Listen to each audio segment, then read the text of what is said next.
శరీరం లోపల, శరీరం బయట ప్రపంచమంతా వ్యాపించి ఉన్నటువంటి పరమాత్మ శక్తికి నమస్కరిస్తూ, జీవులుగా ఏమాత్రం మేము మా భావాలు కనపడకూడదని వేడుకుంటూ ఈ ఉపన్యాసాన్ని ప్రారంభిస్తూ ఉన్నాము. పరిశుద్ధాత్మకు ఇద్దరు కుమారులు, పరిశుద్ధాత్మకు ఇద్దరు కుమారులు అనేటువంటి సందేశం లోదృష్టి గలవారికి, సూక్ష్మ దృష్టి గలవారికి ఎక్కువగా ప్రభావితం కలిగిస్తుందని మేము ప్రారంభిస్తూ ఉన్నాం. ఆధ్యాత్మిక ప్రపంచంలో మూడు ఆత్మల వివరణ తెలియని ఎవరు జ్ఞానులు కాలేరు, యోగులు కాలేరు. మూడాత్మల వివరం తెలిసిన ఎవరైనా ఆధ్యాత్మిక ప్రయాణంలో ముందుకు కొనసాగే విధానం ఉంటుంది. ఎన్నో ప్రయాణాలు, ఎన్నో మలుపులు, ఎంతో పరిశీలన తో కూడుకున్నది ఆధ్యాత్మిక విధానం. ఆధ్యాత్మికం అంటే ఆత్మను అధ్యయనం చేయటం. ఆధ్యాత్మికం అనేది ఈ భూమి మీద ఆత్మను అధ్యయనం చేసేటువంటి విధానంగా సృష్టాది నుంచి ఉన్న విధానమే. ఏ ఆత్మను అధ్యయనం చేయాలి, ఏ ఆత్మను ఆరాధించాలి, ఏ ఆత్మ ద్వారా మనం లేకుండా పోతాము అని ఆలోచన చేయగలిగితే, ఆ ఆలోచనలో మనకు తెలిసే విషయం ఏమిటంటే, స్థూల ప్రపంచం పావు వంతుంటే సూక్ష్మ ప్రపంచం ముప్పావు వంతుగా ఉన్నది అని చెప్పక తప్పదు. పావు వంతు సూక్ష్మ ప్రపంచం, స్థూల ప్రపంచాన్ని తెలుసుకున్నటువంటి ప్రతి వ్యక్తి కొంత ఎగిరెగిరి పడే విధానం ఉంటుందన్నమాట. అంటే మాకు మించిన వాళ్ళు లేరు, మాకు మించినటువంటి జ్ఞానం మీ దగ్గర లేదు, మాకంటే మీరు చిన్నవాళ్ళు అని తక్కువ చేసి మాట్లాడే స్థితి ఈ స్థూల జ్ఞానం కలిగినటువంటి వ్యక్తులకి ఎక్కువగా ఉంటుంది. సూక్ష్మ జ్ఞానం మీద, లోదృష్టి మీద ఎప్పుడైతే దృష్టి కలిగిద్దో అప్పటి నుండి ఈ అణిగిపోవటం అనేది జరుగుతూ ఉంటుంది. అంటే తగ్గిపోవటం అనేది జరుగుతూ ఉంటుంది అన్నమాట. ఎందుకంటే సర్వాన్ని ఆడించేవాడు శరీరం లోపల, శరీరం బయట, ప్రపంచమంతా అణువణువున ఆడించేవాడు ఒక్కడే అని తెలిసిన తర్వాత ఆయనను అంతటా శరీరంలో ఉన్నటువంటి సహస్రారంలో తిష్టి వేసుకుని కూర్చుని అంతటా ఉండి, శరీరంలో సహస్రారంలో ఉండి ఆయన ఆడించే ఆటను ఎరిగినటువంటి వాడు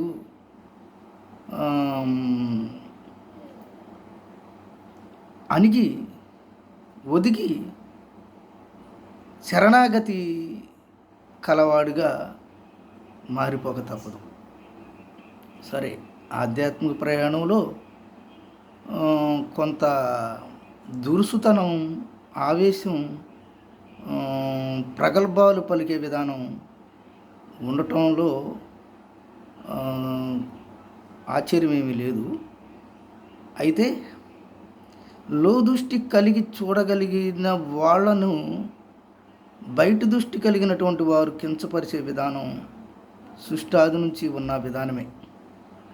కారణం ఏమిటంటే, నేను పరమాత్మను దర్శించుకున్నాను, నేను ఆత్మను చూశాను అని చెప్పేవారు ఎవరూ లేకపోయినప్పటికీ వారి విధానం గ్రహించుకున్నానని చెప్పినప్పుడు చూపించు అని అడుగుతారు భౌతికవాదులు. చూపించమంటే నువ్వు చూపించమన్నంత మాత్రాన ఆయన లేకపోలేదు. నువ్వు చూపించమన్నంత మాత్రాన నిరూపించుకోవటానికి అవసరం లేదు. నిన్ను నువ్వు, నీ లోపల ఉన్న ఆయన్ని, నీ లోపల బయట ఉన్న ఆయన్ని నువ్వు ఎప్పుడైతే తెలుసుకోగలుగుతావో నువ్వు నిరత్తరుడివి అనే సంగతి నీకు అర్థమైపోతుంది. అంటే నువ్వు ఈ రాళ్ళని రొట్టెలుగా చేసుకుని తిను, కొండ మీద నుంచి దూకు, నువ్వు దేవుని కుమారుడు అయితే అది చెయ్యి ఇది చెయ్యి అన్నప్పుడు ప్రభు ఏమాత్రం చెల్లించలేదు. ఎందుకంటే లోకము అంటే గుణాలతో కూడుకున్నటువంటి వారు గుణాలతో కూడుకునే విధంగానే ప్రవర్తిస్తూ ఉంటారు. కాబట్టి శరీరంలో ఉన్న ఆత్మల విధానాన్ని అభ్యాసపూర్వకంగా తెలుసుకున్నటువంటి వ్యక్తులకు కొంత గలిబిలిగా ఉండొచ్చు. కానీ ఆచరణపూర్వకంగా తెలుసుకునే విధానం తెలిసినటువంటి వారికి మేము చెప్పే ఈ పాఠం కొంత కనువిప్పు కలిగిస్తుంది అని చెప్పక తప్పటం లేదు. పరిశుద్ధాత్మకు 2 కుమారులు, యేసుప్రభువారు తండ్రి, కుమార, పరిశుద్ధాత్మ అనే 3 పదాలు వాడటం మనకు తెలుసు. శ్రీకృష్ణ భగవానుడు క్షరుడు, అక్షరుడు, పురుషోత్తముడు అని చెప్పటం కూడా మనకు తెలుసు. ఖురాన్ గ్రంథంలో తోలేవాడు, తోలబడేవాడు, సాక్షిభూతుడు చాలా స్పష్టంగా ఈ 3 ఆత్మల గురించి చెప్పబడి ఉన్నప్పటికీ 3 గ్రంథాలలో గుణాలతో కూడుకున్నటువంటి వారు, పై చూపు చూసేటువంటి వారు, లోపల నుంచి మాట్లాడుతున్న ఆత్మని గ్రహించలేని వారు, మతాలలో ఉండి, గుణాలలో ఉండి, వర్గంలో ఉండి మాట్లాడటం వలన వారు కొంత కర్మను సంపాదించుకోవటానికి, కొంత పోగేసుకోవటానికి విమర్శలు జరుగుతూ ఉన్నప్పటికీ 3 ఆత్మలను తెలుసుకున్నటువంటి యోగులు వారి పని నిరంతరం దేదీప్యమానంగా ముందు కొనసాగుతూనే ఉన్నారు. ఆ భాగంలో ఈ 3 ఆత్మలలో 3 ఆత్మలకు కారణమైనటువంటి సృష్టికి, అనంతానికి, సమస్తానికి కారణమైనటువంటి పరమాత్మ ఎవరికీ తెలియబడని వాడుగా, ఏ అక్కరలేని వాడుగా ఉన్నాడు అని ఖురాన్ గ్రంథం, బైబిల్ గ్రంథం, భగవద్గీత గ్రంథాలు ఘోషిస్తూ ఉన్నాయి. తెలియబడని ఆయన్ని ఎతకటమే దేవులాడటం అని, దేవుడు అనే పదంగా ఈరోజు తెలుసుకోవటం జరిగింది. అంటే తెలియబడడానికి ఒక పక్క చెబుతూ ఒక పక్క ఎతుకుతాము అని చెబుతున్నారు. అంటే ఏమన్నా పొరపాటు పడ్డారా అని ఆలోచన చేసే అవకాశం ఉంది. తెలియబడని వాడు తెలియబడిన రోజు నువ్వు కూడా తెలియబడకుండా పోతావు. నువ్వు కూడా ఆయనలో ఐక్యమైపోతావు. నువ్వు ఉండవు. నువ్వు ఉన్నావు అంటే నీకు తెలియలేదు అని అర్థం. కానీ ఉన్నా నీవు నాకు తెలుసు అని విర్రవేగటం ఎంత నీచాతి నీచమైనటువంటి విషయమో గ్రహించుకోవచ్చు. సరే, బైబిల్ గ్రంథంలో పరమాత్మ అయినటువంటి ఆయన, అంతటా ఉన్న ఆయన, తెలియబడినటువంటి ఆయన, దేవులాడబడేటువంటి ఆయన తను ఒక కుమారుణ్ణి కన్నట్టు, తయారు చేసినట్టు కీర్తనల గ్రంథం 2వ అధ్యాయం 6-7 వచనాల్లో ఉంది. నీవు నా కుమారుడు, నేడు నేను నిన్ను కని ఉన్నాను అని. అంటే దేవుడు పరమాత్మ, పరిశుద్ధాత్మ ఒక ఆత్మను కనటం, ఆయనకి నా పేరే పెట్టడం, అంటే ఆయన పేరు ఆయనకి ఏమై ఉందో ఆ పేరు ఈ కుమారుడికి పెట్టి సర్వాధికారాలు ఇవ్వటం జరిగింది. అందుకే అల్లాహు తప్ప వేరొక ఆరాధ్య దైవం లేడని అల్లాహు సాక్ష్యమిస్తున్నాడంట. అల్లాహు గురించి, అల్లాహు అంటే 2 అల్లాహులు ఉన్నారు. తయారు చేయబడినటువంటి అల్లా, సృష్టికర్త అయినటువంటి అల్లా, నిర్మించినటువంటి అల్లా, నిర్మింపబడిన అల్లా. కోపం రావచ్చు బయట చూపు చూసేటువంటి ఇస్లాం సహోదరులకి. అంటే కుమారుడు తయారు చేయబడ్డా, నిర్మించబడ్డా, ఏం మాట్లాడుతున్నారండి అనవచ్చు. మేము మాట్లాడేవి కావు ఇవి. గ్రంథ ఘోష, దైవ గ్రంథాల ఒక్క తాకిడి ఈ మాటలు. సామెతల గ్రంథాన్ని 8వ అధ్యాయాన్ని ఒకసారి మనం పరిశీలన చేయగలిగితే పరిశుద్ధాత్మ తయారు చేసినటువంటి కన్నటువంటి ఒక కుమారుని గురించి ఇక్కడ కొన్ని వాక్యాలు మనం చూద్దాం. సామెతలు, సొలొమోను మహారాజు వారు రాసినటువంటి సామెతలలో 8వ అధ్యాయము 22వ వచనాన్ని చూస్తే, పూర్వకాలమందు తన సృష్టి ఆరంభమున తన కార్యములలో ప్రథమమైన దానిగా యెహోవా నన్ను కలగజేశాను. ప్రథమమైన దానిగా అంటే ఒక వస్తువులాగా చెప్పాడు. ఖురాన్లో కూడా భూమి ఆకాశాలు గురించి చెప్పినప్పుడు ఇలాగే చెప్తాడన్నమాట. పూర్వకాలమందు తన సృష్టి ఆరంభమున ప్రథమమైన దానిగా యెహోవా నన్ను కలగజేశాను. అనాది కాలము మొదలుకుని మొదటి నుండి భూమి ఉత్పత్తి అయిన కాలమునకు పూర్వము నేను నియమింపబడి తిని. ప్రవాహ జలములు లేనప్పుడు, నీళ్లతో నిండిన ఓటలు లేనప్పుడు నేను పుట్టి తిని.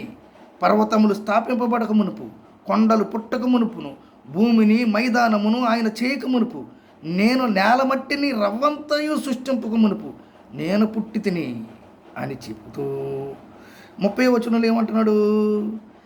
నేను ఆయన యొద్ద ఏది సృష్టింపబడిన ఆయన చెప్తున్నాడు అన్నమాట. యెహోవా, ఈయన యెహోవే, ఆయన యెహోవా, ఇద్దరు యెహోవాలు. గతంలో కూడా మీకు చెప్పాను. ఏమంటున్నాడంటే, నేను ఆయన యొద్ద ప్రధాన శిల్పినై, నేను ఆయన యొద్ద ప్రధాన శిల్పినై, ప్రధాన ముఖ్యమైన శిల్పినై అనుదినము సంతోషించుచు నిత్యము ఆయన సన్నిధిని ఆనందించుచుంటిని. ఆనందము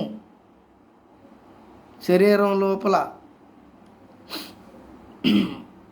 ఆనందము ఆత్మతో కూడుకున్నటువంటి విధానం అనేది ఆయన కలగజేసిన పరలోకాన్ని బట్టి నేను ఆనందిస్తున్నాను అని చెప్తున్నాడు.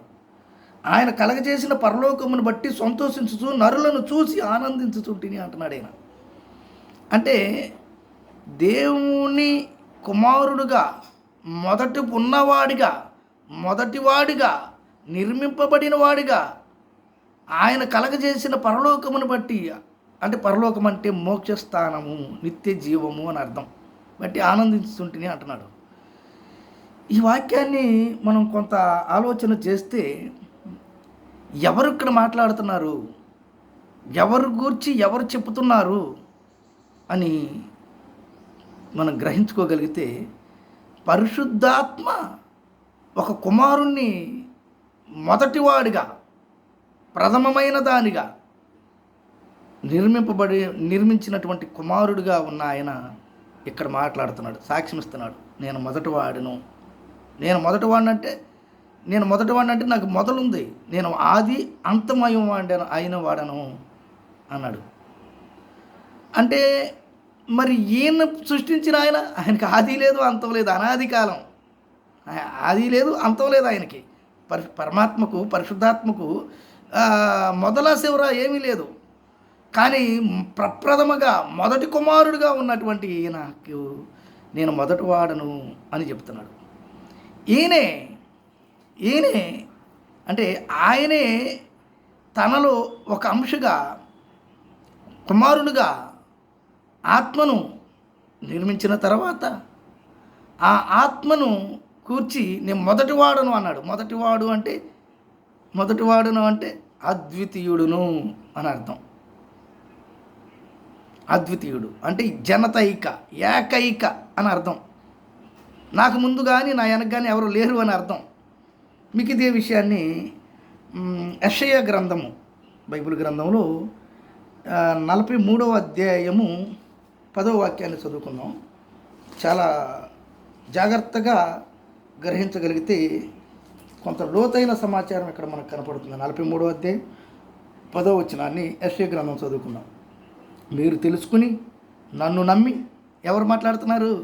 మొదటివాడు అద్వితీయ కుమారుడైన ఆయన మాట్లాడుతున్నాడు ఈ మాట. మీరు తెలుసుకుని నన్ను నమ్మి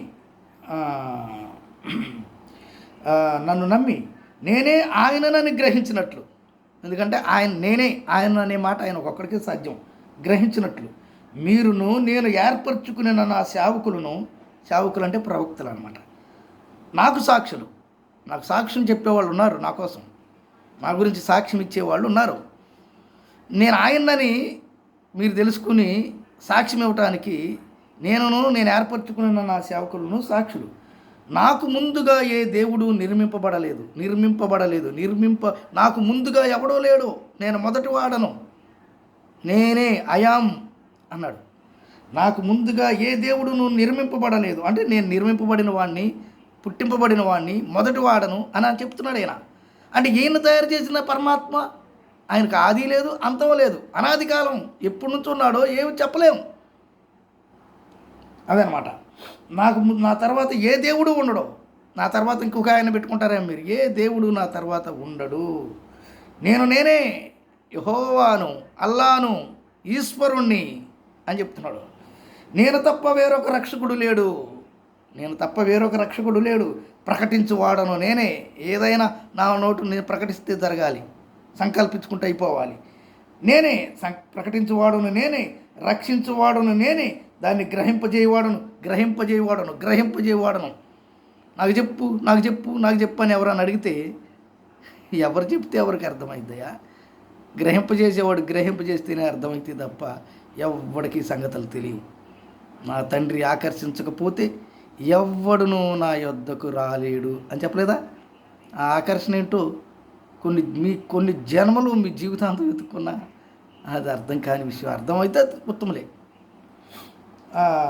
గ్రహింపజేయవాడు నేనే, ఏ అన్ని దేవతయు మీలో ఉండలేదు, నేనే దేవుడును, మీరే నాకు సాక్షులు, ఇదే యెహోవా వాక్కు అని చెప్తున్నాడు. ఇంకా 44వ అధ్యాయము 6వ వాక్యాన్ని కూడా చదువుదాం. యెషయా గ్రంథం 44వ అధ్యాయం 6వ వాక్యం చదివితే అక్కడేముందంటే,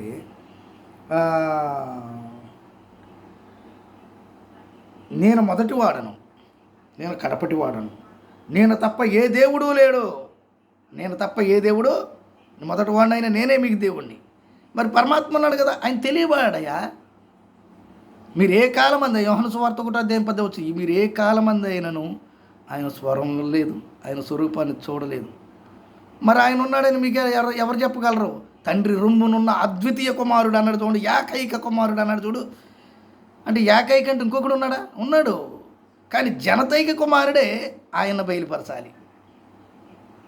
తండ్రి రొమ్మునున్న అద్వితీయ కుమారుడే ఆయనను బయలుపరచాలి. ఎవరిని బయలుపరచాలి? పరమాత్మ ఎలా ఉన్నాడు, ఆయన విధానం చెప్పాలంటే మార్గం ఒకడే. ఎవరు? అద్వితీయ కుమారుడు, జనతైక కుమారుడు, ఈయనే. అందుకే నేనే మార్గం, నేనే సత్యం, నేనే జీవం అన్నాడు. మళ్ళీ అంటే ఆయన దగ్గరికి నేను తప్ప తండ్రి వద్దకు, అంటే పరమాత్మ గురించి చెప్తున్నాడు ఇక్కడ. పరమాత్మ కుమారుడిగా, సృష్టింపబడిన వాడిగా, మొదటి వాడిగా ఉన్నాడు. సృష్టింపబడటం ఏంటండి అంటే ఈ దైవ రహస్యం ఒక రకం చెప్పాలంటే ఆయనే ఏనని చెప్తే అర్థం కాదు కాబట్టి సృష్టింపబడ్డాడు, ఆయన తండ్రి ఈయన కుమారుడు అని చెప్పక తప్పదంతే. అందుకే ఆయన పరమాత్మ అంశగా వచ్చినటువంటి ఈ అద్వితీయ కుమారుడు 2 విధాలుగా పనిచేస్తున్నాడు. ఎలా పనిచేస్తున్నాడు? శరీరం ధరించి ఎప్పుడో ఒకసారి భూమి మీద తాత్కాలిక కుమారుడిగా, అంటే తాత్కాలికం అంటే కొంతకాలం ఉండి కనపడకుండా పోయేవాడిగా పనిచేస్తూ ఉన్నాడు. ఇంకొకటి, శరీరం ధరించి కొంతకాలం ఉండే తాత్కాలిక కుమారుడిగా కాకుండా శాశ్వత కుమారుడిగా కూడా ఈయన పనిచేస్తున్నాడు. అందుకే ప్రభు అయిన యేసు వారు మత్తయి సువార్త 28వ అధ్యాయంలో అంటే శరీరం ధరించిన కుమారుడుగా ప్రభు అయిన యేసు వారు ఉండి మాట్లాడిన విషయం చూస్తే 28వ అధ్యాయంలో ఆఖరి వాక్యాన్ని ఏముందో ఒకసారి చూద్దాం. అక్కడ చెప్పిన మాటలు చూస్తే కొంత సమాచారం మనకి దైవ రహస్యంలో కొన్ని విషయాలు ఆలోచన చేసే అవకాశం ఉందన్నమాట. ఏమంటున్నాడంటే మత్తయి సువార్త 28వ అధ్యాయము 19 వచనం చదువుతున్నా. 20 వచనం నుంచి, నేను మీకు ఏ ఏ సంగతులు ఆజ్ఞాపించుతును వాటన్నిటినీ గైకొనవలెనని. అన్నిటినీ లేదండి సూక్ష్మంలో మోక్షం లేదా దారి? సూక్ష్మంలో మోక్షానికి పోవాలంటే నేను ఆజ్ఞాపించిన అన్నీ గైకొన్నాకే అదే సూక్ష్మంలో మోక్షం అంటే. జంపు చేయటం కుదరదు ఏంటి, 1వ తరగతి 2వ తరగతి 3వ తరగతి కాకుండా డైరెక్ట్ 10థ్కి వెళ్ళటం కుదరదండి నాకు. వెళ్ళిపో. కానీ నీకు అనుభవపూర్వకమైన జ్ఞానం తెలియకుండా ఎక్కడికి నువ్వు పోలేవు. నీకు అక్షరాభ్యాసం తప్పదు, ప్రతి తరగతి నువ్వు చదవక తప్పదు. అలాగే దేవుణ్ణి తెలుసుకోవటానికి కొన్ని ధర్మాలు ఉన్నాయి. ఆ ధర్మాలు అన్నీ ఆచరింపదగినవే. ఈ ధర్మం చేస్తే నువ్వు వెళ్ళిపోతావు, ఆ ధర్మం చేస్తే వెళ్ళిపోతావని నిన్ను ఆసక్తి పుట్టించి దారిలో నడపడానికి చెప్పే పెద్దలు చెప్తారు. కానీ ఆచరింపదగ్గవలసినటువంటి అన్ని దారులు ఖచ్చితంగా ప్రయాణం చేయవలసిందే. సరే, అందుకే అంటున్నాడు ఇక్కడ. ఏమంటున్నాడు? నేను మీకు ఏ సంగతులు ఆజ్ఞాపించుతును వాటన్నిటినీ గైకొనవాలనని. నేను ఆజ్ఞాపించానంటే అన్నీ గైకోవాల్సినయే, ఏది వదిలేది లేదు. నేను డైరెక్ట్గా భక్తి యోగానికి వెళ్ళిపోతాను, నేను కర్మయోగంలో నుంచి వెళ్ళిపోతాను, నేను బ్రహ్మయోగం నుంచి వెళ్ళిపోతానంటే ప్రతి యోగము ఆచరింపదగినదే, ఆచరించవలసిందే, అనుభవపూర్వకంగా తెలుసుకోవాల్సిందే. నీ లోపల ఉన్న 81 మందిని ఆత్మను, నీ పైన ఉన్నటువంటి పరమాత్మను చేరటానికి నువ్వెవరో తెలియాలి, ఆత్మ ఎవరో తెలియాలి, ఆ పరమాత్మ ఆడే ఆట ఏమిటో నీకు తెలియాల్సింది. అందుకే నేను చెప్పిన సంగతులు అన్నీ నువ్వు గైకోవాలన్నాడు. ఒక్కడు కూడా వదిలే కాదు, అన్నీ గైకున్నాక వదులు, అప్పుడు నాలో ఐక్యమైపోతావు నువ్వు. అదే చెప్తున్నాడు అన్నమాట. ఆజ్ఞాపించుతును వాటిని గైకొనమని బోధించుడి. ఇదిగో నేను మీతో యుగ సమాప్తి వరకు సదాకాలము మీతో కూడా ఉన్నాను. ఎల్లకాలం ఉన్నావా? ఉన్నాను. యుగ సమాప్తి వరకు సదాకాలం ఉన్నావు నువ్వు? ఉన్నారయ్యా, నేను ఉన్నాను. మరి ఎక్కడున్నావు? ఎన్ని మెట్లెక్కినా కానరావేమయ్యా అంటున్నారు కదా. 7 కొండలవాడ ఎన్ని మెట్లు ఎక్కినా కానరా అనేవయ్యా అంటే బయట మెట్లు ఎక్కుతున్నారేమో, బయట అయినా కానరాట్లా మీకు. శరీరం లోపల మెట్లు ఎక్కావా నువ్వు? ఆ మెట్లన్నీ ఎక్కు, కానరాడని నువ్వు అంటానికి వీలు లేదు. బయట మెట్లు ఎక్కితే బయట ప్రథమ కనపడద్దు, అదే కనపడలేదు అంటున్నావు నువ్వు. లోపల ఎక్కు, అన్నీ ఆచరించు, తర్వాత నువ్వు ఆయన విధానం నీకు తెలిసిపోద్ది. సదాకాలం ఎక్కడున్నాడండి? తాత్కాలిక కుమారుడు ఇప్పుడే కదండి మీరు చెప్పింది. అంటే ఆ తాత్కాలిక కుమారుడే శరీరం లోపల 7వ కేంద్రంలో సహస్రారంలో ఉండి పరమాత్మే శరీరం లోపల 7వ కేంద్రంలో నుండి పని చేస్తున్నాడు అనేది మనకు అర్థమవుతుంది ఇక్కడ. అంటే అంతటా ఉన్న పరమాత్మ శరీరం లోపల పనిచేసే విధానం ఉంది అని మనకు అర్థమవుతుంది. ఎలా పనిచేస్తున్నాడు అంటే అద్వితీయ కుమారుడు ఎలా ఉన్నాడు? తాత్కాలిక కుమారుడుగా, శాశ్వత కుమారుడుగా 2 విధాలుగా ఉన్నాడు. అద్వితీయ కుమారుడుగా, శాశ్వత కుమారుడుగా, తాత్కాలిక కుమారుడుగా 2 విధాలుగా ఉన్నాడు. తాత్కాలిక కుమారుడు ఎప్పుడో ఒకసారి వచ్చిపోవచ్చు, కానీ శాశ్వత కుమారుడుగా ఇప్పుడు ఉన్నాడు, గతంలో ఉన్నాడు, వర్తమాన భూత భవిష్యత్ కాలాల్లో ఉన్నారు. మరి ఆయన ఉన్నాడని మాకు తెలియలేదే, ఆయన పనిచేస్తున్నాడని మాకు తెలియలేదే. ఆయన కాదు కదా, ఆయన 2వ కుమారుడు కదా పనిచేసేది. అంటే అద్వితీయ కుమారుడు శరీరం ధరించి ఎప్పుడో ఒకసారి వచ్చిపోతాడని అనుకున్నాం తప్ప ఎల్లకాలం ఉంటాడని మేము ఎప్పుడు అనుకోలేదే. అంటే మీరు అనుకోలేదేమో, కానీ ప్రవక్తలకు తెలియబడ్డాడు ఆయన. ఎక్కడ తెలియబడ్డాడండి? ఏ ప్రవక్తలకు తెలియబడ్డాడండి అంటే ఒకసారి ఇదే యెషయా గ్రంథాన్ని మళ్ళీ ఒకసారి మనం పరిశీలన చేస్తే 9వ అధ్యాయం, యెషయా గ్రంథము 9వ అధ్యాయము 6వ వచనాన్ని మనం చదువుకున్నాం. ఏలయనగా ప్రభు అయిన అంటే తాత్కాలిక కుమారుడిగా పుట్టబోయే గురువు గురించి ప్రవచనం అనమాట. ఇది క్రైస్తవ సమాజం అంతా ఎలుగెత్తి చెప్తున్న వాక్యం. ఇది ఏముంది ఇక్కడ? ఏలయనగా మనకు శిశువు పుట్టెను, మనకు కుమారుడు అనుగ్రహింపబడెను, ఆయన భుజం మీద రాజ్యభారముండును, ఆశ్చర్యకరుడు, ఆలోచనకర్త, బలవంతుడైన దేవుడు, నిత్యుడగు తండ్రి, సమాధానకర్త అధిపతి అని అతనికి పేరు పెట్టబడును అని వాక్యం ఉంది. క్రిస్మస్ మాసాన ఈ వాక్యాన్ని క్రైస్తవులంతా ఎలుగెత్తి చెప్తున్నారు. ప్రభు అయిన యేసు పుట్టబోయే పుట్టుక గురించి యెషయా అనే ప్రవక్త ద్వారా ప్రభు కంటే ముందు 400 సంవత్సరాల కిందట ప్రవచించాడయ్యా ఆయన పుడతాడని అని చెప్తున్నారు. కానీ ఏ క్రైస్తవ సమాజంలోనూ ఇంతవరకు ఈ వాక్యానికి సరైన వివరణ తెలియలేదు అని ఇప్పుడు తెలియబడే అవకాశం వచ్చింది కాబట్టి అందిస్తున్నాడు అని మేము చెప్పక తప్పట్లేదు. ఈ వాక్యాన్ని ఇప్పుడు మేము తెలియజేస్తున్నాం. చూడండి, అంటే ఇది ప్రభు పుట్టాడు కదండి, యెషయా చెప్పిన ప్రకారం అనుకుంటున్నారు. ఇక్కడ చెప్పిన వాక్యాన్ని ఒకసారి గమనిస్తే ఏలయనగా మనకు శిశువు పుట్టెను అన్నాడా, పుడతాడు అన్నాడా? పుడతాడు అంటే అర్థం ఏంటి? జరగబోయే విషయాన్ని చెప్పినట్టు. పుట్టెను అంటే జరిగిపోయిన విషయాన్ని చెప్పినట్టు. అంటే ఈ క్రైస్తవులంతా యెషయా ప్రవక్త పుడతాడని చెప్పాడు, అందుకే యేసు ప్రభు పుట్టాడని చెప్తున్నారు. ఇక్కడ పుడతాడు అని చెప్పలేదు. వాక్యాన్ని చాలా జాగ్రత్తగా చూడగలిగితే స్థూల వాక్యం కాదు ఇది, సూక్ష్మ బుద్ధితో గ్రహించుకునే వాక్యం. పుట్టెను అన్నాడంటే పుట్టేవాడు అని మీరు అనుకుంటున్నారేమో, ఉన్నవాడు ఆయన. పుట్టుక సావు లేనివాడు పుడతాడు అని మీరు అనుకుంటున్నారు. కాబట్టే పుడతాడు అని చెప్తే ప్రవక్తనైన నేను గుడ్డివాడిని అవుతా. ఆయన ఉన్నవాడయ్యా, కొత్తగా వచ్చేది కాదు. పరమాత్మ నుండి మొదట ప్రప్రథమంగా ఉన్నవాడు కదండి. అదేంటంటే ప్రకృతి కదండి మొదట పుట్టింది, తర్వాత ఆత్మ కదండి, లేదా ఆత్మ కదండి తర్వాత ప్రకృతి కదండి అని మాట్లాడేటువంటి వారు కూడా ఉన్నారు. కానీ దైవ రహస్యాలలో అద్వితీయ కుమారుని గురించినటువంటి మర్మం చాలా నిగూఢమైనది. ఆత్మ గురించి తెలిసింది, జీవుడు అయిన నీ గురించి తెలిసింది, ఆత్మ గురించి తెలిసింది. కానీ అద్వితీయ కుమారుడైనటువంటి ఈయన గురించి, అంటే ఈ ఇద్దరు కుమారుల్లో అద్వితీయ కుమారుడైన ఆయన గురించి అంత సామాన్యంగా అర్థమైనటువంటి విషయంగా లేదు.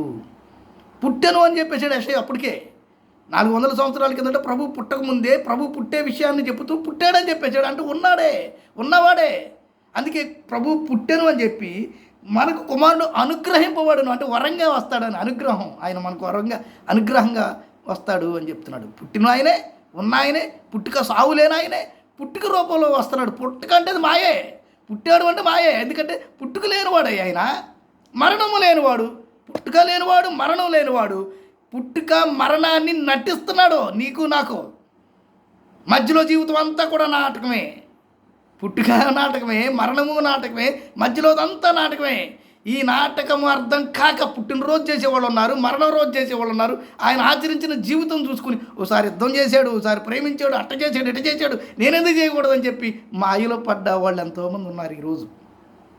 ఆయన ఆట, ఆయన విధానం అర్థం కాక ఎప్పటికీ కొట్టుకు చేస్తున్నారు ఒక్కొక్కళ్ళు. అర్థమైతే మనం ఉండము. ఆయన విధానం ఎప్పటికీ తెలుసుకునే విధానంగా లేదు. మరి ఎలా తెలియాలి? నువ్వు దేవులాడు. ఎట్లా దేవులాడుతావు? నీ లోపల ఉన్న ఆయన నీకు అనుగ్రహం దొరికితే ఆయన దొరుకుతాడు. అందుకే యెషయా ప్రవక్తకి తెలియబడ్డాడు. ఉన్నవాడు పుట్టడం ఏంటి? సరే చెప్పమన్నాడు కాబట్టి మేము తెలియజేస్తున్నాం. ఏలయనగా మనకు శిశువు పుట్టారు, మన కుమారుడు అనుగ్రహింపబడును అని చెప్పి ఆయన గురించి ఏం చెప్తున్నాడు తెలుసా? పుడతాడని మీరు అనుకున్న ఆయన గురించి నేను చెప్తున్నా. ఈయన ఏం చెప్తున్నాడు? ఆయన భుజం మీద రాజ్యభారం ఉండును. ఏ రాజ్యభారం? పరలోక రాజ్యభారం. ఏంటి పరలోక రాజ్యభారం? పరలోకం అనే మోక్షానికి తీసుకుపోయే పని ఆయన చేతిలో తప్ప ఇంకెవ్వడ చేతిలో లేదు. ఆ పని నిమిత్తమే ఆయన భూమి మీదకి వస్తున్నాడయ్యా అని చెప్తే ఏమంటున్నాడు తెలుసా? ఆశ్చర్యకరుడు అండి, ఎవడ ఊహకు అందడం. నువ్వు 100 ఆలోచనలు ఎత్తే నీ ఆలోచనకు ఇంకొక ఆలోచన వస్తుంది అయింది. అందుకే ఖురాన్ గ్రంథంలో చెప్తాడు, అల్లా ఆలోచనలు అందుకోవటం ఎవడ వల్ల కాదు అని చెప్తాడనమాట. ఆశ్చర్యకరుడు,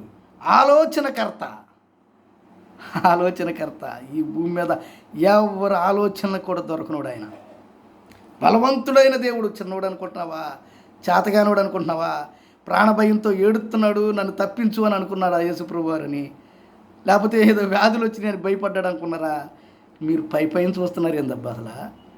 ఆయన ఆట, ఆయన ఆయన శక్తిని చూసే చూపు పావు వంతు మీకు ఫస్ట్ నుంచి చెప్పా, భౌతికం అయితే 30 వంతు అభౌతికం. అభౌతికంతో చూస్తే దేవతలు కానీ, బ్రహ్మాది దేవతలు కానీ, ఈ విశ్వంలో ఉన్న అనంతం ఆయనకి గడగడగడలాడిపోతున్నారు.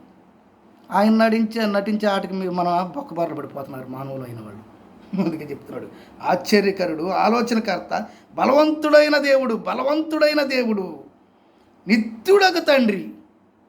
ఏంటి ఈయన తండ్రా? భగవంతుడు తండ్రా? ఎటువంటి తండ్రి? నిత్యుడకు తండ్రి. మరి ఆత్మ తండ్రి కదండి, జీవుడికి ఆత్మ తండ్రి కదా. మరి ఇక్కడ భగవంతుడి గురించి చెప్తూ ఈయన తండ్రి అన్నాడు ఏంటండి? ఏం మీరే తెలుసుకోవాలి ఇదేంటో.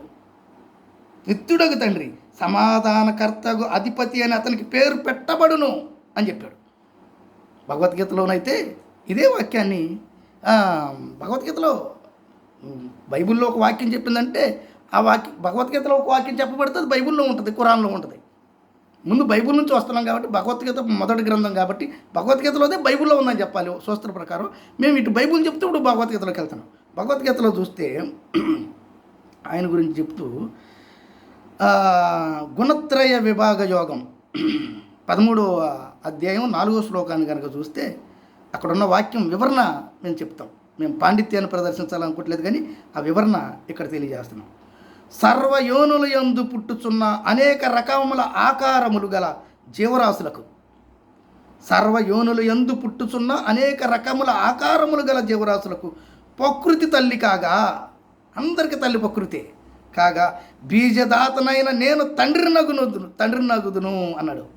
ఎవరండి చెప్పేది? ఆత్మ, పరమాత్మ వాక్యమయ్యా, అది చూసుకోండి. మరి ఆత్మ కదండి తండ్రి. ఆత్మ పరమాత్మ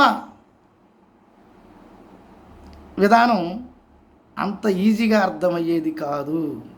ఎప్పుడు ఆత్మ మాట్లాడుతున్నాడు, ఎప్పుడు పరమాత్మ మాట్లాడుతున్నాడు. ఎందుకంటే పరమాత్మ సర్వ శరీరంలో బీజదాతగా ఉండి, తండ్రిగా ఉండి పని చేస్తున్నాడు. మరి పరమాత్మ ఏ పని చేయనివాడు కదా, పని చేయని వాడే పని చేస్తున్నాడు. ఎలా చేస్తున్నాడు? సహస్రారంలో ఉన్న ఆత్మగా. మరి తండ్రి అయిన ఆత్మ, ఆరోగ్య కేంద్రంలో ఉన్న ఆత్మ, ఈయన ఒక్క సహకారంతో. అందుకే ఖురాన్ గ్రంథంలో ఒక వాక్యాన్ని చూస్తే, ఇక్కడ సందర్భాన్ని బట్టి చూడగలిగితే ఖురాన్ గ్రంథంలో ఒక మంచి వాక్యం ఉందన్నమాట. 17వ సూర, ఖురాన్ గ్రంథంలో 17వ సూర 44 ఆయుత్తం చదువుతాను చూడండి. సప్తాకాశములు, భూమి, వాటిలో ఉన్నవన్నీ ఆయన పవిత్రతనే కొనియాడుతున్నాయి. సప్తాకాశములు, భూమి, వాటిలో ఉన్నవన్నీ ఆయన పవిత్రతనే కొనియాడుతున్నాయి. ఆయన స్తోత్రంతో పాటు ఆయన పవిత్రతను కొనియాడని వస్తువు అంటూ ఏదూ లేదు. అంటే శరీరంలో ఉన్న 81 భాగాలు కానీ, జీవుడు కానీ, ఆత్మ కానీ ఆయన కొనియాడుతూనే ఉన్నాయంట. అంటే కొనియాడని వస్తువు అంటూ ఏమీ లేదు ఆకాశం భూమిలో. అందుకన్నాడు సప్తాకాశములు, భూమి, వాటిలో ఉన్నవన్నీ ఆయన పవిత్రతనే కొనియాడుతున్నాయి. ఆయన స్తోత్రంతో పాటు ఆయన పవిత్రతను కొనియాడని వస్తువు అంటూ ఏదీ లేదు. అయితే మీరు వాటి స్తుతిని గ్రహింపలేరు, నీకు తెలియట్లేదు. శరీరంలో ఉన్నటువంటి ప్రతి దాతి కణం, శరీరంలో ఉన్నటువంటి ప్రతి ఇంద్రియము, శరీరంలో ఉన్న సమస్తము, ఆకాశం భూమిలో ఉన్న సమస్తము ఆయన కొనియాడుతూనే ఉన్నాయి. ప్రకృతి ఆత్మను కొనియాడుతుంటే ఆత్మ పరమాత్మను కొనియాడుతూ ఉంది నిరంతరం. శరీరం అంతా నిరంతరం స్తుతిస్తూనే ఉంది. స్తుతి స్తుతి స్తుతి స్తుతి స్తుతి స్తుతి స్తుతి స్తుతి. ఎవరిని స్తుతిస్తున్నారు? పరమాత్మనే. నిరంతరం శరీరంలో ఓం అనే శబ్దంతో నిరంతరం సోహం ఎవరికి? పరమాత్మకి చెందుతుంది. మరి తెలియబడినవాడు కదండి, తెలియబడిన ఆయనే సమస్తాన్ని చేస్తున్నాడు అనే సంగతి. ఒక పక్క పని చెయ్యడు, ఒక పక్క నేనే బీజదాతను నేనే అన్నాడు. మరి ఇక్కడ ఏమన్నాడు యెషయా గ్రంథంలో? నిత్యుడకు తండ్రి. ఏంటి? నిత్యుడకు తండ్రా? నిత్యము సర్వయోనుల యందు సమస్తాన్ని నేనే పుట్టిస్తున్నాను. ప్రకృతి తల్లిగాక నేనే బీజదాతనై ఉన్నాను. మరి ఆత్మ ఏమవ్వాలండి? ఏం మీరే చెప్పాలి. ఆత్మ ఈయన మధ్య ఏ ఆట జరుగుతుందో, ఆత్మకు చైతన్యాన్ని కలిగించి శరీరం లోపల సమస్త కార్యాలు రెండో కుమారుడిగా ఆత్మతో సమస్త కార్యాలు చేయిస్తున్నాడు. ఈ రెండో కుమారుడైన ఆయన అద్వితీయ కుమారుని తండ్రి అని పిలుస్తున్నాడు. ఆయన తండ్రి అని ఎవరిని పిలుస్తున్నాడు? ప్రపంచమంతా వ్యాపించున్నటువంటి పరమాత్మను అద్వితీయ కుమారుడు తండ్రి అంటున్నాడు. నా తండ్రి నేను ఏకమై ఉన్నాను అన్నాడు. ఏకం ఒకటే. పరమాత్మ అంతటా ఏ పని చేయనివాడు, పని చేసే నేను ఒకటే. నువ్వెట్ట పని చేస్తున్నావు? ఎప్పుడో ఒకసారి కదా శరీరం ధరించి వచ్చేది, అప్పుడు చేస్తున్నావు అనుకో పని. మరి అంతటా అన్ని వేళ నువ్వు చేస్తున్నావు. ఆత్మగా చేసేది అంటే ఆత్మక చైతన్యాన్ని ఇచ్చి 7వ కేంద్రంలో ఉండి పని చేసేవాడిని కూడా నేనే. ఏ పని చేయని వాడిని పని చేస్తున్నాను. అందుకే నా దివ్యమైన సంగతులు తెలుసుకోవటం మీ తరం కాదయ్యా. ఎప్పుడు ఆత్మ పనిచేస్తుందో, ఎప్పుడు పరమాత్మ పనిచేస్తుందో, ఎప్పుడు ఏ విధమైన విధానం జరుగుతుందో ఈ సృష్టి రహస్యం నీకు తెలిస్తే నువ్వు ఉంటావా? అందుకే అంటున్నాడు ఇక్కడ, సప్తాకాశాలు భూమి వాటిలో ఉన్నవన్నీ ఆయన పవిత్రతనే కొనియాడుతున్నాయి. ఆయన స్తోత్రంతో పాటు ఆయన పవిత్రతను కొనియాడని వస్తువు అంటూ ఏదీ లేదు. అయితే మీరు వాటిని స్తుతించి గ్రహించలేరు. ఆయన గొప్ప సహనశీలుడు, క్షమాగుణం గలవాడు. ఇంకా యేసుప్రభువు ఏమంటున్నాడు? ఎల్లకాలం సదాకాలం మీతో ఉంటానన్నాడు. శరీరం ధరించిన గురువు కొంతకాలమే కదా, తాత్కాలిక కుమారుడు అని చెప్పాం కదా. మరి సదాకాలం ఎలా ఉంటున్నాడు అంటే, ఇప్పుడు తాత్కాలికంగా ఉన్న ఆయన సదాకాలం ఎలా ఉంటున్నాడు శరీరం లోపల అంటే, సహస్రారంలో గురువుగా శరీరం లోపల ఎల్ల వేళలా ఆత్మకు చైతన్యాన్ని ఇచ్చి పని చేపిస్తున్నాడు. ఆత్మకు చైతన్యాన్ని ఇచ్చి కలిగి పని చేపిస్తున్నాడు. అందుకే ఎప్పుడు అందుకే పరమాత్మే ఆత్మగా పనిచేస్తున్నాడు. ఎప్పుడు ఆత్మగా పనిచేస్తున్నాడో, ఎప్పుడు పరమాత్మగా పనిచేస్తున్నాడో ఎవరో కనుగోలేరు. శరీరం ధరించిన యేసు ఏడిస్తే ఏడ్చారు ఆ రోజు. శరీరం ధరించిన యేసు నవ్వితే నవ్వారు ఆ రోజు. ఆయన ఏడ్చిన ఏడుపు నాటకమే, ఆయన నవ్వు నాటకమే, ఆయన తిన్న దెబ్బలో నాటకమే, ఆయన పుట్టుక నాటకం, ఆయన మరణమే నాటకం అయినప్పుడు నువ్వు ఆయన స్పందనకు స్పందించావంటే నువ్వు కనుగొన్నావు ఆయన్నే. ఆయన దొరికాడా నీకు? నేనే మార్గం, నేనే సత్యం, నేనే జీవం అని చెప్పింది ఎవరు? యేసు యేసు యేసు యేసు అని చెప్తున్నారు. యేసు కొద్ది కాలం ఉండిపోయే తాత్కాలిక కుమారుడు భగవంతుడు. కానీ తాత్కాలిక కుమారుడు నేనే మార్గం, నేనే సత్యం అని చెప్తున్నాడా అంటే పొరపాటు పడినట్టే. శరీరం ధరించిన భగవంతుడిగా కొంతకాలమే ఉంటాడు, కానీ నేనే మార్గం, నేనే సత్యం, నేనే జీవం అన్న ఆయన సర్వ శరీరములో అధిపతిగా ఉన్నాడు. సర్వ శరీరంలో అధిపతిగా ఉన్నాడు. ఎవరో జీవుడికి తండ్రిగా ఉన్న ఆయన కాదు. సర్వ శరీరాల్లో జీవుడికి తండ్రిగా ఒక ఆయన ఉన్నప్పటికీ సదాకాలం ఎల్లవేళ్ళ నేనే మార్గం, నేనే సత్యం, నేనే జీవం అని చెప్పిన ఆయన పరమాత్మే. ఆత్మ నేనే మార్గం, నేనే సత్యం, నేనే జీవం అని చెప్పే అవకాశం లేదు. పైన ఆయన ఆడించే విధంగా ఆడే పని ఆత్మ చేస్తూ ఉన్నాడు కర్మరీత్యా.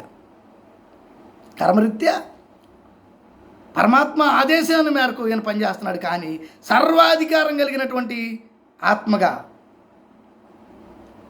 అద్వితీయుడిగా శరీరం లోపల సహస్రారంలో పరమాత్మ తిష్టేసి కూర్చుని పని చేస్తున్నాడు. ఏమంటున్నాడు? నేనే బీజదాతను, తండ్రిని అన్నాడు.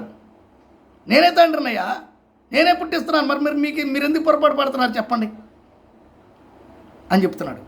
అందుకే ఇంకా వాక్యాలు, చాలా విషయాలు కనుక మనం గమనించగలిగితే, పురుషోత్తమ ప్రాప్తి యోగంలో చూస్తే 14వ శ్లోకం 19వ వచనం, ఎవడు అజ్ఞానరహితుడై జ్ఞానసహితుడై ఎవడు అజ్ఞానరహితుడై జ్ఞానసహితుడై పురుషోత్తమునిగా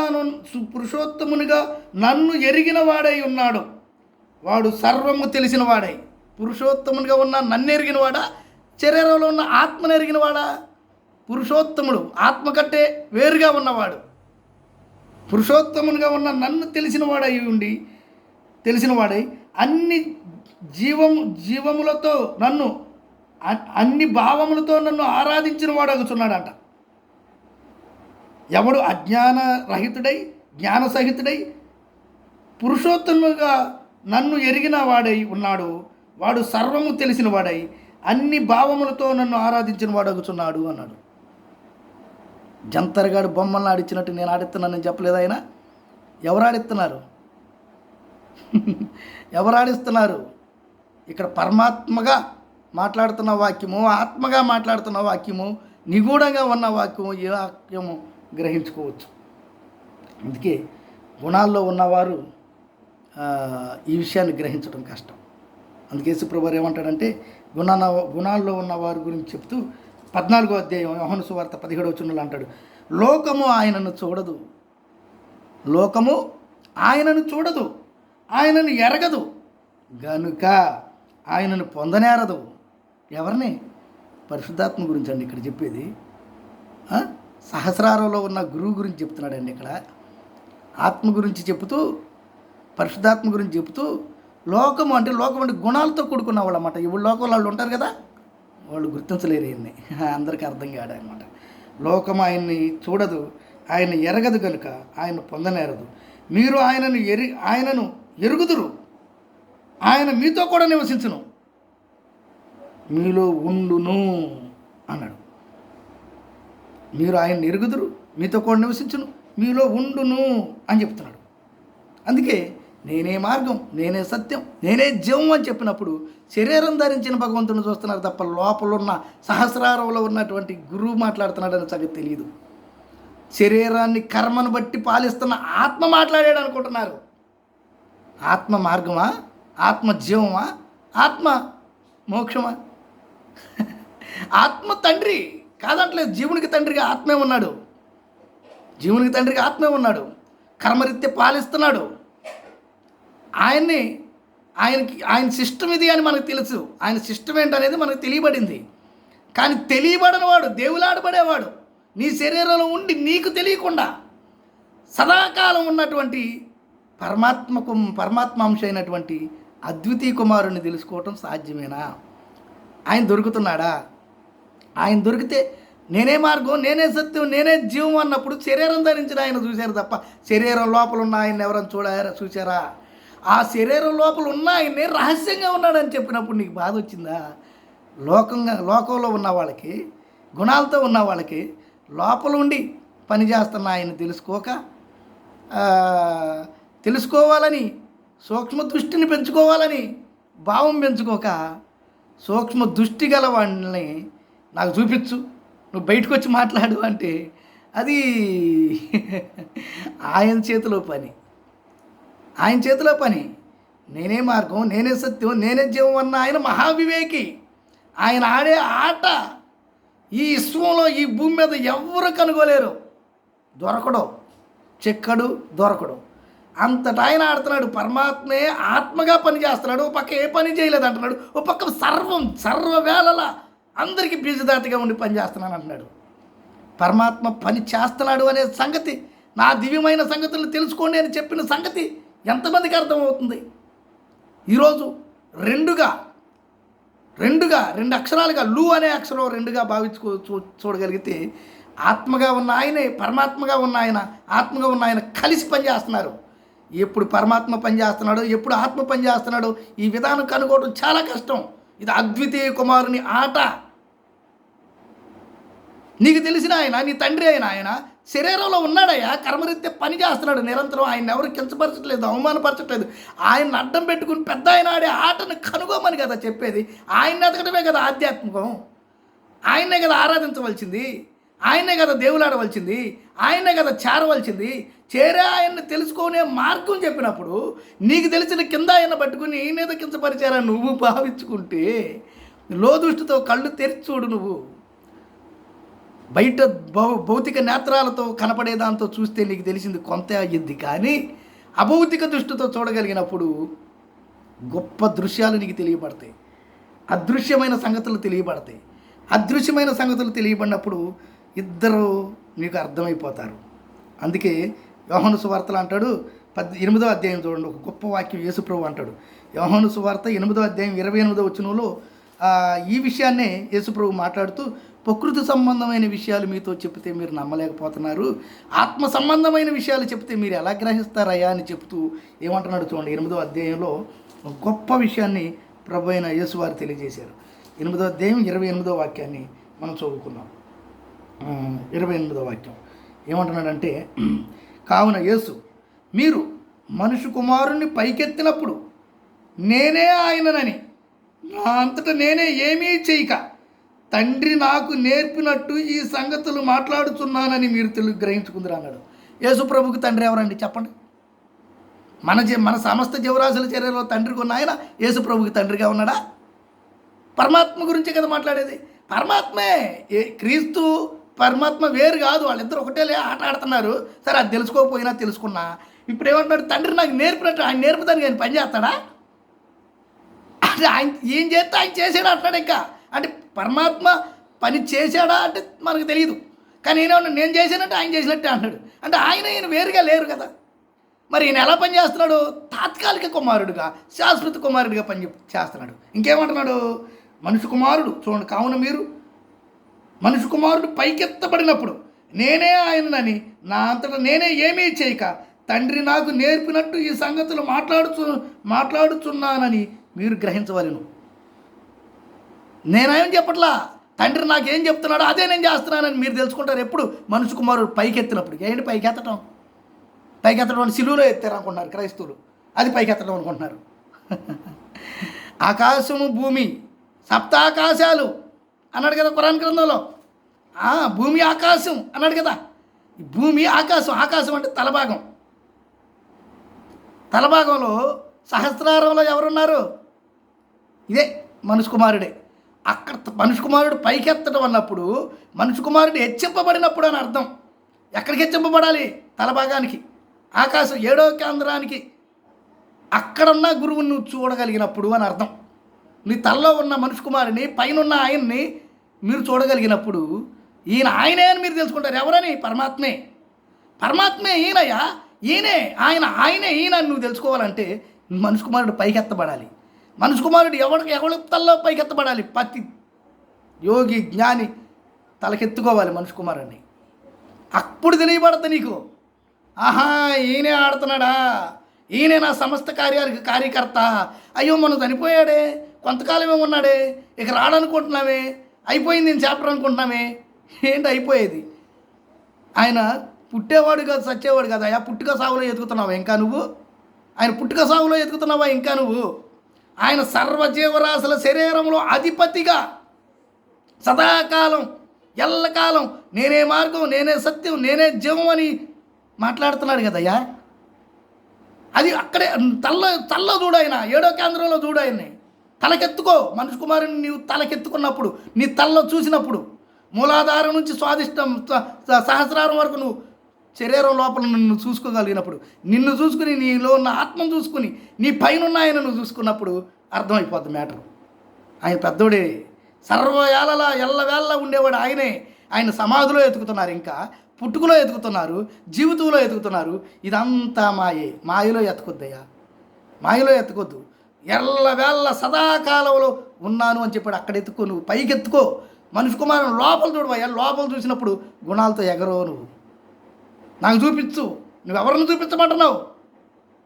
ఎవరిని చూపించమంటున్నావు? గురువుని నీకు చూపిస్తే కనపడేవాడా? తండ్రిని నాకు చూపించంటున్నావు. ఎక్కడున్నాడు తండ్రి? నీ తలలో ఉన్నాడు, చూసుకో.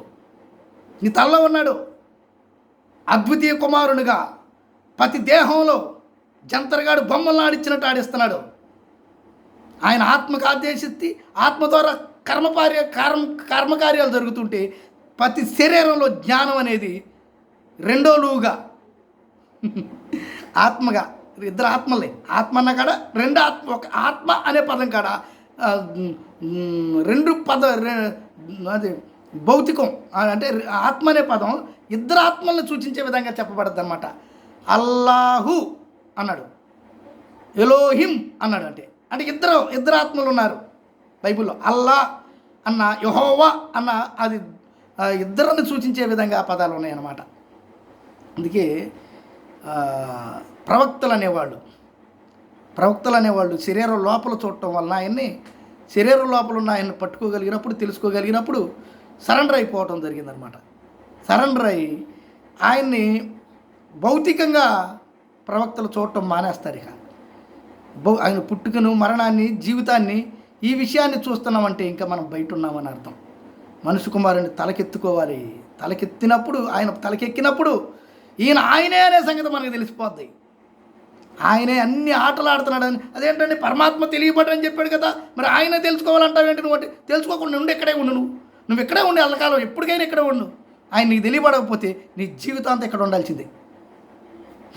నీ తండ్రి నువ్వెవడో తెలుసుకో, నీ శరీరంలో ఉన్న సాంఖ్యం మొత్తం తెలుసుకో, తర్వాత ఆత్మను తెలుసుకో, ఆ తర్వాత పరమాత్మను తెలుసుకో. పరమాత్మను తెలుసుకోవాలంటే సహస్రారంలో, సర్వకాలంలో, ఎల్లకాలం ఉన్న గురువు నీకు తెలియబడాలి. భూమి మీద ఎవ్వనికి నువ్వు తండ్రి అని పేరు పెట్టొద్దు అన్నాడు కదా. ఒక్కడే మీ తండ్రి, ఆయన పరలోకమందు ఉన్నాడు అన్నాడు కదా బైబిల్లో. అంటే భూమి మీద ఎవ్వనికి పేరు పెట్టొద్దు, ఒక్కడే మీ తండ్రి ఉన్నాడు, ఆయన పరలోకమందు ఉన్నాడు అన్నప్పుడు ఎవరైనా క్రీస్తు అని చెప్పాడు కింద. క్రీస్తు అంటే ఎవరు? గురువు. అంటే గురువునే నువ్వు తండ్రి అని పిలవాలి.